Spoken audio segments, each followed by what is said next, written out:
Téléspectateurs d'Action Média, soyez salués et bienvenue à ce nouveau numéro de votre émission Le Mali et ses fiertés. L'émission dédiée à la promotion de ces fils et filles du Mali qui font sa fierté à travers leurs actions, leurs compétences, leur charisme et leur engagement. On se veut le moyen de réaliser ce qu'on veut être et surtout d'écrire sa propre histoire. Notre fierté nationale du jour l'a comprise assez tôt. Issue de la diaspora malienne, Fatoumata Yaranangouré est une femme d'affaires au parcours assez atypique. Elle est notre invitée d'aujourd'hui. Bonsoir Fatoumata. Bonsoir Adama. Merci pour l'honneur que vous nous faites de nous recevoir dans le cadre de cette émission. Nous sommes assez honorés. Vos salutations à l'endroit de ceux qui nous suivent. Bonsoir tout le monde. Alors, qui est Fatoumata Yaranangouré? Merci Adama, merci à l'équipe. Moi c'est Fatoumata Yaranangouré. Je suis malienne, résidente en France, notamment à Paris. Je suis, on va dire, chef d'entreprise. J'ai créé 2 sociétés implantées notamment en France, mais je fais aussi l'aller-retour entre Paris et Bamako et le Mali, bien évidemment, parce que c'est mon pays d'origine. Je tiens vraiment à ce pays-là. Et quoi dire d'autre? Voilà. D'accord. Alors, vous avez entamé un excellent début de carrière professionnelle avant d'embrasser l'entrepreneuriat. Qu'est-ce qui a motivé cela? Bon, en fait, moi, je suis quelqu'un de très ambitieux. J'aime beaucoup prendre des risques.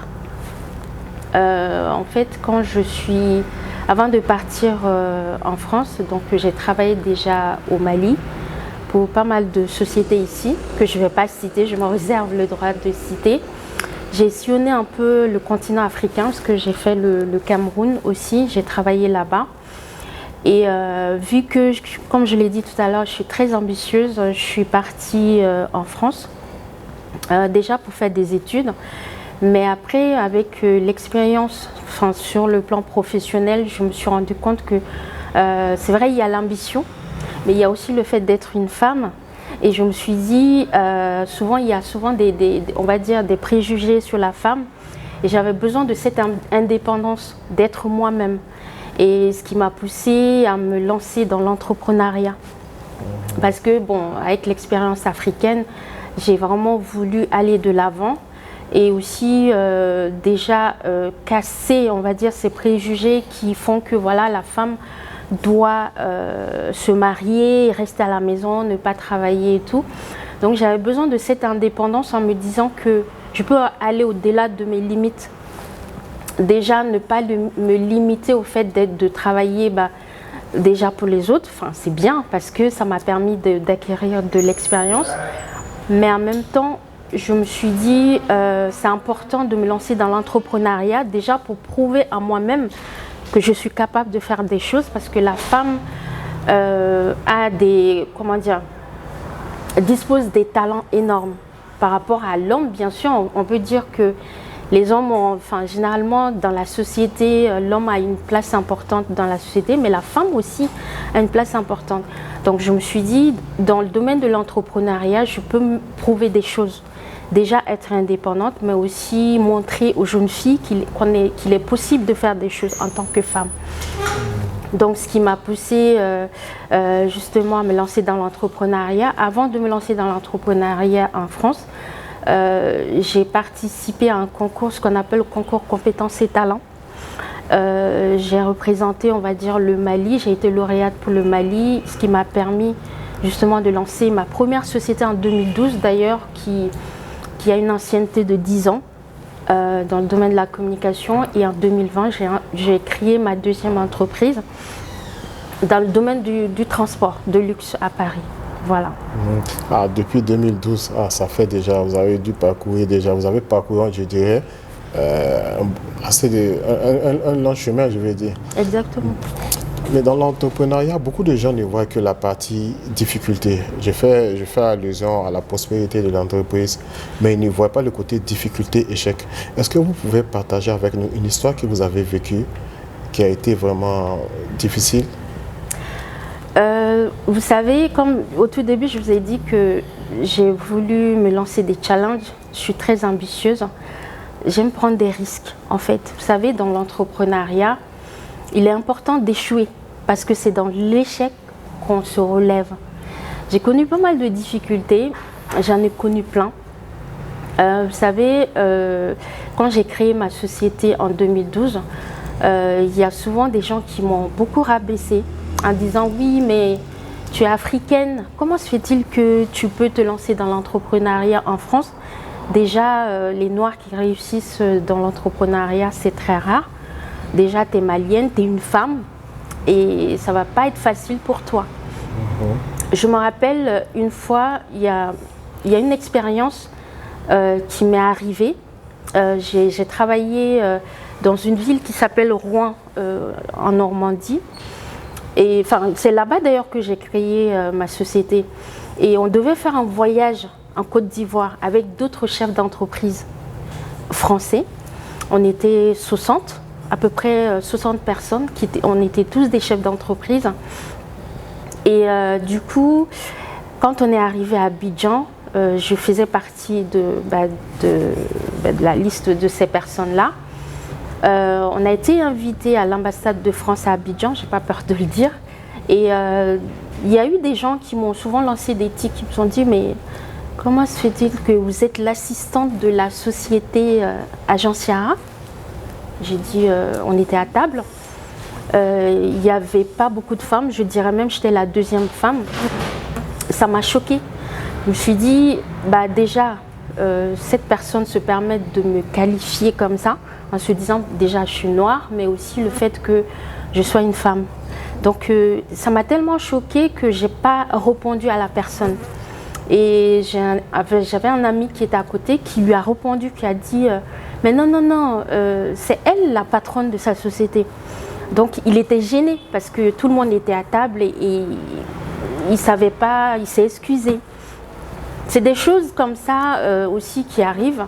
Je peux dire plein d'exemples, mais ça, c'est quelque chose qui m'a beaucoup choquée. Et à partir de cet instant-là, je me suis dit, désormais, puisque je rencontre un patron, même un patron du CAC 40 ou un grand chef d'entreprise américain ou français, je n'aurais pas peur de lui parler, de le regarder droit dans les yeux et de dire que oui, effectivement, je suis une femme, je suis noire et fière de l'être. Et j'ai pas peur des challenges, j'ai pas peur d'échouer. Et Inch'Allah, je vais avancer, quoi. Voilà. Justement, pour ceux qui vous suivent à travers votre blog, savent que vous accordez du prix à l'épanouissement, à la scolarisation de la femme. Et vous parlez très généralement aussi d'entrepreneuriat. Mais quel conseil donnez-vous à une femme pour se démarquer en entreprise et mieux arriver à gravir les échelons? Déjà, avant de répondre à votre question, j'aimerais juste m'adresser à cette jeune fille peut-être qui regarde l'interview, peut-être qui a peur ou qui est, je sais pas, qui est très jeune, qui a 10 ans, ou 7 ans, 8 ans. Moi, je dis qu'il ne faut pas avoir peur. Il ne faut pas avoir peur d'avancer. Il ne faut pas avoir peur de faire les choses. Tout simplement parce que la peur peut nous empêcher de réaliser plein de choses. Mais la peur aussi fait partie de notre vie. Vous savez, quel que soit le challenge, quel que soit... Parce que vous imaginez, même moi en sortant là, peut-être que je vais me faire mal aux pieds ou je vais tomber. Peut-être que je vais me dire, mais comment je vais faire pour franchir cette étape, pour aller vers ma voiture? J'aurais peut-être peur d'aller de l'avant. Ça fait partie de la vie, mais il ne faut pas avoir peur. Il faut justement transcender cette peur-là. C'est comme tout à l'heure, je vous parlais des difficultés, des risques qui existent dans le domaine de l'entrepreneuriat. Il y a Oprah Winfrey, qui est une dame très connue dans le monde des médias, qui a dit que, en fait, le risque fait partie de la vie. C'est-à-dire, dans le domaine de l'entrepreneuriat, il faut connaître les risques, il faut échouer pour pouvoir aller de l'avant. Parce que si on n'échoue pas, on ne peut pas mesurer la valeur des choses. Vous voyez, donc les grands patrons de ce monde, que ce soit Google, que ce soit Apple, que ce soit même Tesla, Elon Musk qui est très connu en ce moment, ils ont tous connu des échecs. Ils ont tous connu des échecs. Et vous imaginez, si on ne connaît pas d'échecs, on ne peut pas réaliser, on ne peut pas se réaliser. Parce que même si aujourd'hui, moi, je suis devant vous et que je peux parler, par exemple, de Agence Yara ou de Job Précise, de mes sociétés, j'ai connu énormément d'échecs, mais ça m'a permis justement d'avancer. Donc moi, j'ai juste un conseil à donner à ces personnes ou à ces jeunes filles-là, de ne jamais abandonner, de ne pas avoir peur et d'aller de l'avant. Vous savez, j'ai travaillé à l'UNESCO en tant que chargée de mission éducation. J'ai beaucoup été confrontée à cette question-là. Par rapport à l'éducation des filles. Vous savez, dans notre pays, au Mali, il y a beaucoup de jeunes filles aussi qui n'ont pas cette possibilité d'aller à l'école. Où il y en a, quand ils commencent à fréquenter les bancs de l'école, à un certain âge, elles quittent l'école parce que les parents décident de les marier. Bon, ça fait partie de nos cultures. Mais moi, je dis, il faut donner la chance aux jeunes filles qui veulent apprendre, qui veulent aller à l'école, de les laisser faire des études. Et c'est à travers ça qu'elles peuvent réaliser plein de choses. C'est très important ce que vous avez dit. Et maintenant, on va revenir à vos deux entreprises, Jok Transport et Agence Yara. Quels sont vos challenges en tant que leader de Jok Transport et Agence Yara? Des challenges, moi j'en ai tous les jours. Hein. Des challenges, même quand je me lève le matin, je me pose la question...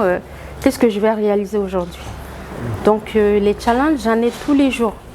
Vous savez, dans le cadre de mes deux sociétés, je rencontre les gens tous les jours. Il y a de belles expériences, il y a de mauvaises expériences, des clients qui sont parfois, qui ne me font pas cadeau, des gens qui sont super sympas. J'ai même eu des clients qui m'ont offert des fleurs, vous imaginez. Il y en a qui m'ont insulté, d'autres qui... Voilà, ça fait partie de la vie. Et moi, tout ça, je me dis que c'est des challenges. Parce que quand on se lève le matin, parfois on ne sait pas ce qui peut se passer. Donc il faut, pour chaque seconde, pour chaque minute, chaque heure qu'on est dans l'action, il faut se dire que les missions qu'on peut avoir, c'est des challenges. Il faut les réaliser, il faut les réussir. Parce que sans ça, on ne peut pas avancer. Donc moi, les challenges, j'ai pas peur des challenges d'ailleurs. J'aime beaucoup les challenges, c'est comme les risques. Hein. J'aime beaucoup prendre des risques pour me réaliser des choses, pourquoi pas, voilà. En tout cas, on apprend assez avec vous et c'est vraiment intéressant. Merci. Mais pour qui vous connaît, c'est que vous êtes initiatrice du projet RNP. Pouvez-vous nous en dire plus? Que signifie RNP donc? Merci Adama. Vous savez, je vais vous dire quelque chose aujourd'hui. Parmi tous les projets que j'ai réalisés, RNP constitue, je dirais même, la fierté que je porte aujourd'hui. Vous savez pourquoi? Parce que je me dis que l'Afrique dispose des talents, des ressources. Nous avons tout ce qu'il faut pour développer ce continent. Mais parfois, on a juste du mal parce que, à cause d'une mauvaise gouvernance ou à cause des problèmes qui peuvent exister sur le plan culturel. Parce que des fois, moi je le dis souvent, hein, on a un problème de management culturel. C'est-à-dire que tout ce qu'on fait en Afrique est basé sur la culture. C'est-à-dire même, supposons, je ne sais pas moi, j'arrive quelque part, en tant que femme, il y a des gestes que je ne dois pas avoir, parce que soi-disant, je suis une femme. Donc, je ne dis pas que c'est une mauvaise chose, hein, mais il faut qu'on arrive à déceler ce qui peut être bien pour nous. Mais aussi ce qui est mauvais pour nous, parce que c'est à partir de là aussi qu'on peut s'améliorer. Tout à fait. Vous savez, RNP, déjà la définition, c'est réussir notre projet. Vous savez pourquoi j'ai lancé RNP? À l'époque où j'ai créé cette initiative, c'était en 2019, je venais de perdre mon emploi. J'étais au chômage. J'étais presque à plat et je me suis mise à la place de ces personnes qui sont au chômage. Je me dis, ok, moi ça fait des années que je travaille, peut-être que je ne me suis pas mise à la place des autres, savoir ce qu'ils ressentent. Je me suis dit, pourquoi ne pas lancer un projet, déjà que je suis très suivie sur les réseaux sociaux, déjà entraîner ces jeunes à me rejoindre dans l'initiative RNP pour qu'on lance des projets. Et à partir de là, ça va créer des emplois, ça va réduire le chômage en Afrique. Quand j'ai parlé de ça, vous savez, à la minute où j'ai lancé l'initiative, il y a eu des gens de tous les pays d'Afrique. Aujourd'hui, il y a une dizaine de pays africains qui sont membres de RNP. Des gens sont venus vers moi. Fatou, vraiment, c'est une bonne initiative parce qu'à travers ce projet, on peut créer des emplois, on peut créer des entreprises, on peut faire des choses. J'ai dit, ben, si moi j'ai les compétences et que l'autre, ou même vous, vous avez des compétences, venez, on va se mettre ensemble pour créer des entreprises, pour développer des compétences, aider les uns les autres à avancer. Parce que les talents sont là. Les talents sont là. Vous imaginez l'Afrique? L'Afrique dispose de plus de 50% des réserves de minerais. Quand je dis réserves de minerais, c'est des réserves, c'est des richesses du monde entier. Plus de 50% des richesses du monde entier se trouvent en Afrique. Et ça, c'est réellement un atout pour nous. Alors pourquoi est-ce qu'on n'arrive pas à se développer? Parce que tout simplement, des fois, on a du mal. Vous imaginez, je vous donne un exemple. Un jeune qui vient de finir ses études, il a son diplôme. Qu'est-ce qui se passe, Adama? Ben, souvent, nous avons cette manière de vouloir se contenter du fait que oui, ben, ça y est, j'ai mon diplôme, tout va bien. Je vais donner mon diplôme à un oncle qui va me chercher du travail. Moi, je trouve ça dommage parce que déjà, on a fait les 50% de ce qu'on doit faire pour travailler. Donc, pourquoi se limiter seulement à ça? Pourquoi ne pas se lever et aller toquer à des portes pour dire que oui, moi, aujourd'hui, j'ai envie de travailler. Je ne veux pas seulement me limiter à ce que mon oncle peut m'offrir. L'idée de RNP, c'est ça. C'est-à-dire que vous avez les compétences, vous venez, on va travailler ensemble sur des projets. Vous avez un projet, je ne sais pas moi, dans le domaine du BTP, vous allez venir, peut-être que si vous manquez des financements, ben, on va aller les chercher.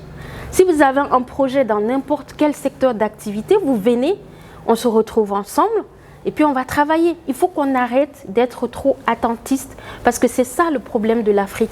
On est tout le temps attentiste. On tend la main parce qu'il y a l'aide au développement, parce que les autres nous donnent de l'argent, etc. Mais ça fait des décennies que ça continue comme ça, mais rien ne bouge. Pourquoi, enfin, on ne peut pas être ensemble, entre nous? Ce n'est pas une question d'argent. L'entrepreneuriat, si vous vous basez uniquement sur le financement, vous n'allez jamais avancer sur votre projet. Si vous avez un projet, vous avez réalisé les 50% de ce que vous devez faire pour réaliser votre projet. Les financements, ça vient après. Parce qu'il suffit d'avoir une très bonne idée. Vous allez voir ce qu'on appelle les business angels. Quelqu'un va vous dire, bah, écoutez, moi j'ai l'argent, mais je trouve que votre idée, elle est géniale. Mais moi, j'aimerais bien investir dans ce que vous faites. Donc, mais avant cela, vous n'aviez pas les financements qu'il faut. Mais vous avez réalisé les 50% et les autres 50%, c'est en allant chez les banques, c'est en allant chez les business angels, la famille qui peut vous aider un peu, etc. Il ne faut pas qu'on se limite seulement à dire non, ça y est, bon, je ne peux pas créer une entreprise parce que je n'ai pas l'argent, je n'ai pas les moyens. Non, moi, je ne suis pas dans cette idéologie-là. Quand j'ai lancé mes projets, j'étais en attente, non, j'étais pas en attente, pardon. Je me suis dit, non, Fatou, tu peux le faire. Même si tu n'as pas l'argent, lance-toi. Je n'avais pas un rond. Pour mes deux sociétés, je me suis lancée, j'ai fait le business plan. Et je suis allée chercher, après j'ai toqué à des portes et les choses se sont faites assez rapidement. Donc je crois qu'à partir de vos explications, je crois que ce projet RNP est un projet assez salvateur pour l'Afrique. Et est-ce que vous pouvez nous donner plus de détails? Comment est-ce que ça se déroule? Oui, bien sûr. Alors au jour d'aujourd'hui, comme je l'ai dit tout à l'heure, il y a une dizaine de pays qui sont membres de RNP. Et dans chaque pays, il y a une équipe. Le Sénégal, Mali, Côte d'Ivoire, Bénin, Togo, la RDC, le Gabon, la Guinée équatoriale, la Guinée-Conakry, la Mauritanie. Et il y a aussi la diaspora. La diaspora dans les pays occidentaux. qui sont aussi concernés, parce qu'il ne faut pas oublier quelque chose. La diaspora apporte beaucoup dans nos pays. Donc je me suis dit qu'il est important de les associer aussi. Tout à fait. Dans le projet. Alors, au début, nous avons fait beaucoup de réunions, de rencontres, rencontres virtuelles, où les pays, chaque pays devait faire un business plan sur un projet. Par exemple, le Mali devait travailler sur la production de thé pour les membres, par rapport aux membres notamment. Parce que moi, à chaque fois, j'ai demandé à chaque pays d'avoir un projet. Et par exemple, le Sénégal devait être, le Burkina Faso, ah oui, j'ai oublié, il y a le Burkina Faso aussi, qui a beaucoup avancé. Il y a le Cameroun aussi, qui a avancé sur la réalisation de projets. Parce que l'équipe camerounaise, d'ailleurs, que je salue toutes les équipes des différents pays, parce que je sais qu'elles font un travail remarquable. Le Cameroun, par exemple, travaille sur la production de piments. Le Burkina Faso travaille sur la production du beurre de karité. L'objectif, c'est après de pouvoir développer une marque qu'on appelle le Bio Africa. Donc, il va être apposé sur les différents produits qu'on va commercialiser partout dans le monde. Ça va créer de l'emploi, beaucoup d'emplois, je dirais. Et ce qui est intéressant dans cette histoire, c'est que les gens sont très motivés, les jeunes sont hyper motivés. Il y a 2 jours, j'ai rencontré l'équipe malienne. Nous avons beaucoup échangé d'ailleurs. Nous allons très prochainement faire une conférence de presse pour présenter déjà le projet à la presse malienne, à l'opinion nationale. Et aussi de pouvoir présenter, d'impliquer les autorités, l'autorité malienne à soutenir le projet. Parce que vous imaginez, ce genre de projet, lorsqu'on le met en place, comme je l'ai dit tout à l'heure, ça va créer beaucoup d'emplois. L'avantage de l'Afrique, c'est quoi? C'est que nous avons une population très jeune. Et lorsqu'il y a beaucoup de jeunes dans les pays, dans les différents pays, c'est un atout considérable. Parce que les jeunes sont dynamiques, ils ont envie de faire des choses. Ce n'est pas par manque d'envie. Il y a des gens qui sont aujourd'hui au chômage, mais ils ont envie de faire des choses, ils sont motivés. Donc il faut les accompagner. Et c'est le rôle des autorités nationales de pouvoir accompagner ce genre de projet. Donc nous avons beaucoup avancé et je pense que d'ici quelques mois, il y a beaucoup de choses qui vont sortir de RNP. Donc pour une fois de plus encore, je tiens à vous féliciter pour ce projet que je trouve assez salvateur pour l'Afrique, en particulier pour la jeunesse. Maintenant, parlant de la jeunesse, j'aimerais que vous vous prononciez sur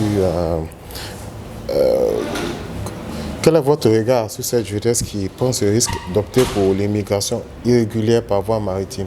Alors, moi je dis que ces jeunes, quand ils décident de partir, il faut chercher à comprendre pourquoi. Ils ne décident pas comme ça de partir, non. C'est parce qu'il y a un problème. Et c'est quoi le problème? Il faut se poser la question.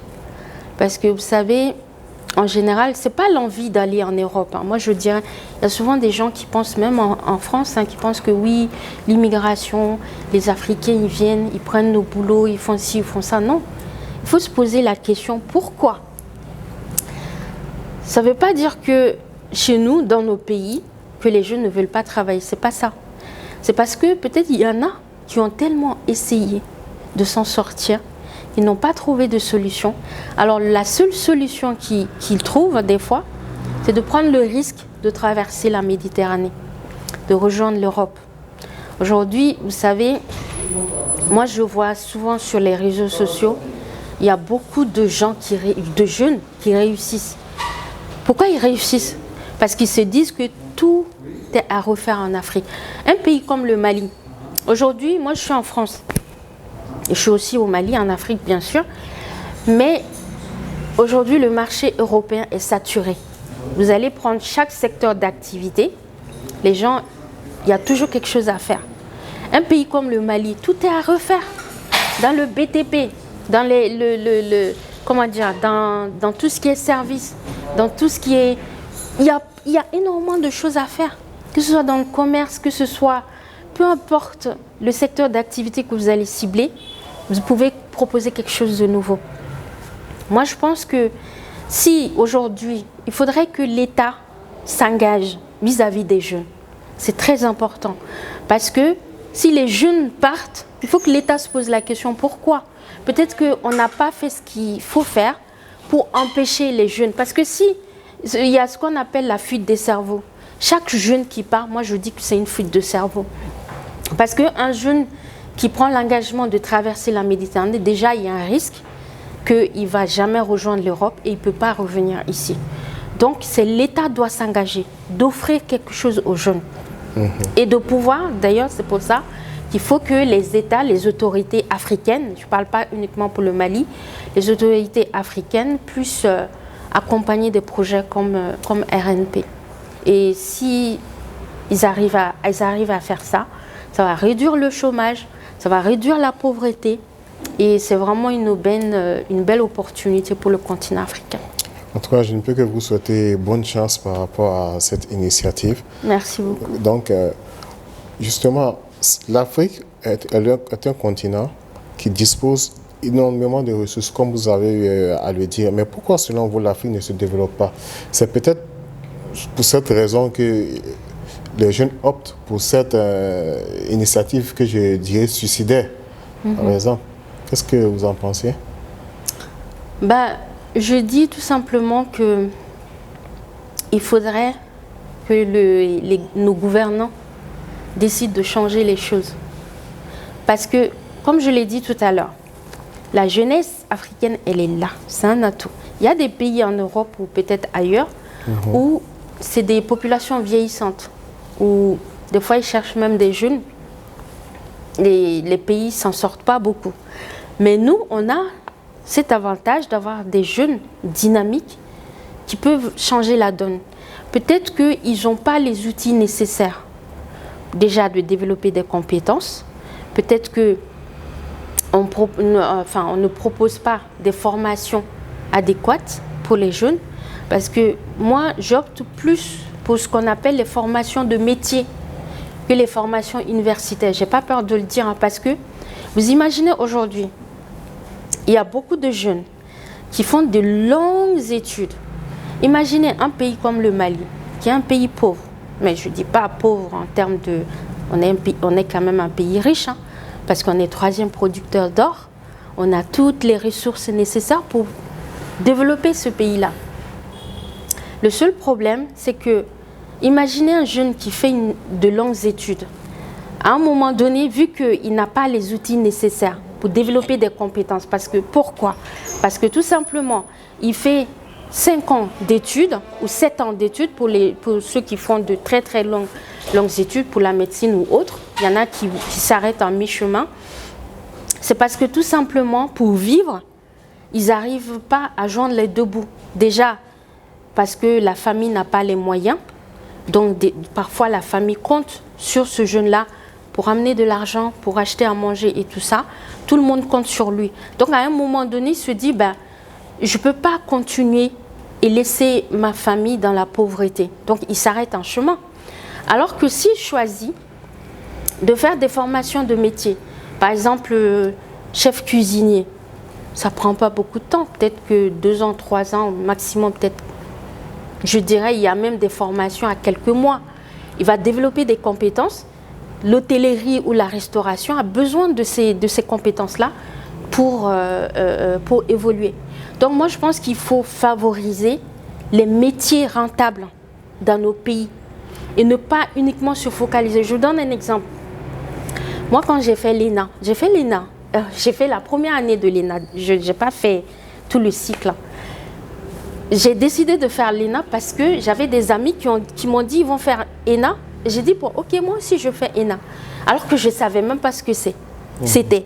Vous imaginez?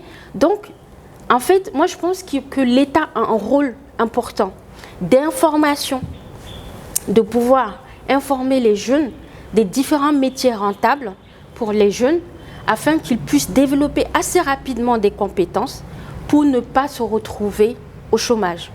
Donc, je pense qu'il y a un travail de fond à faire que ce soit au niveau des autorités, mais aussi au niveau des familles. Parce que je pense que ces jeunes-là aussi doivent, si l'État ne peut pas les informer, qu'ils aillent aussi à la recherche d'informations, pourquoi pas.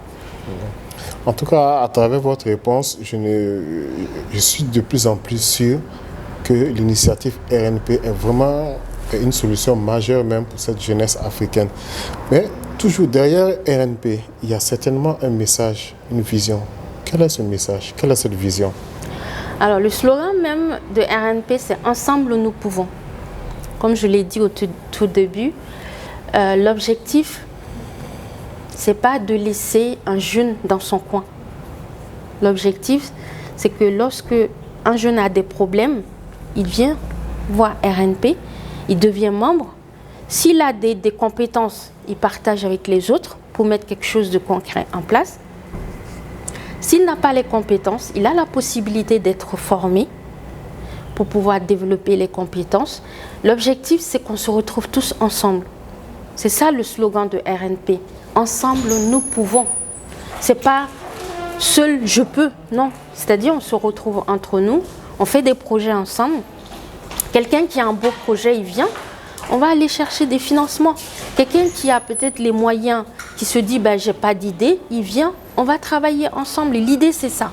C'est pas une question. Des fois, vous savez, moi, il y a une chose qui m'a aussi choquée, je le dis aujourd'hui. Quand j'ai lancé l'initiative, j'avais confié une partie du projet à une équipe malienne, mais qui m'a trahi. J'ai pas peur de dire les choses et ça m'a choquée. Parce qu'il y a eu beaucoup de choses qui ont été dites. Moi, aujourd'hui, je peux même dire que, alhamdoulilah, Dieu merci, je peux me focaliser uniquement sur mes entreprises et me dire que le reste, je m'en fous. C'est pas que, excusez-moi du terme, c'est pas ce que j'ai envie de faire. J'ai envie d'aider. Et si tout le monde a cette vision de pouvoir faire les choses ensemble, je pense qu'on peut avancer. Voilà. C'est très intéressant ce que vous dites. Donc nous acheminons vers la fin de l'émission, mais nous n'allons pas terminer sans parler d'un événement majeur que vous organisez, le Festival Kaoral. Pouvez-vous nous donner un peu plus de détails à ce sujet? Alors le Festival Kaoral, c'est un festival que j'ai lancé en 2017 avec Aïssata Sidibé, qui est une compatriote malienne, qui aujourd'hui vit en Côte d'Ivoire. L'objectif, en fait, c'est de valoriser, pas la culture, les cultures. Parce que, vous savez, on s'est rendu compte que, généralement, on se focalise trop sur une seule culture. Vous savez, il y a souvent des festivals pour telle ethnie, pour tel pays, pour tel continent, etc., etc. Nous, on s'est dit que non, surtout avec ce qui se passe aujourd'hui, vous savez, avec le Covid, avec la guerre en Ukraine, il y a une scission, il y a un problème social. Les gens ont peur les uns des autres. Nous, on s'est dit, non, à travers ce festival, peu importe qui vous soyez blanc, noir, jaune, ou peu importe votre couleur de peau, venez, on se retrouve entre nous, et puis on fait la fête. Bon, il y a plusieurs activités qui sont prévues, notamment il y aura une conférence sur l'interculturalité. J'en parlais tout à l'heure. Le thème, c'est la culture, un rempart contre le racisme et l'obscurantisme pour un monde de paix. Parce que nous avons besoin de paix aujourd'hui, avec tout ce qui se passe dans le monde. Pourquoi ne pas se retrouver? On va manger ensemble, on va chanter ensemble, on va danser ensemble. Chaque pays viendra nous montrer ce qu'il sait faire. Aujourd'hui, il y a pas mal de pays qui ont rejoint l'initiative.